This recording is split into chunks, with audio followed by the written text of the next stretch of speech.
This abstract is about opening day.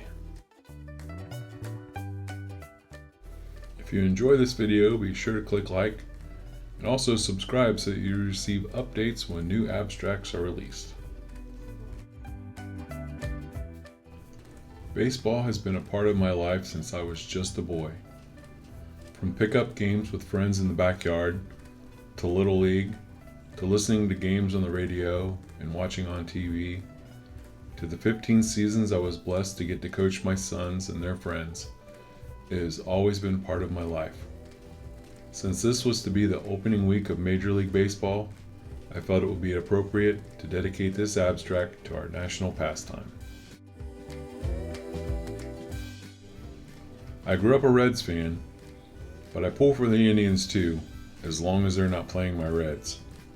For several years in a row, I had the pleasure of attending Cincinnati's opening day. We would go to the Finley Day Market Parade, the whole 9 yards. I thought I would share one of my favorite stories from opening day. April 4th, 2005, the Reds were taking on the New York Metropolitans, as Marty would say. This particular year, there were 4 in our group: my brother, his wife, and my good friend, who will spare him the embarrassment and will only refer to him as Eric. The Reds were up 3-1 in the top of the third, and Eric had just returned from the concession stand with a hot dog and a drink. We had standing room only tickets and were standing under the stacks in right center field. So Eric had just put his drink between his feet when Carlos Beltran hit a bomb that smacked off the concrete near us, ricocheted off one of the stacks, and came to rest at Eric's feet after spilling his drink. The look of excitement on his face was quickly replaced by a look of dread as he held the ball in his hand, and the crowd immediately began chanting, "Throw it back! Throw it back!" My sister-in-law handed him a souvenir ball she had bought to throw back instead, but it was still in the wrapper. So I guess we can't be too hard on my friend for throwing the home run ball back onto the playing field. At least he got a hat tip from Ken Griffey Jr. The Reds would go on to win the game on a walk-off homer by Joe Randa in the bottom of the 9th. But that didn't matter. It was opening day and baseball was back. Of course, I never let Eric hear the end of it.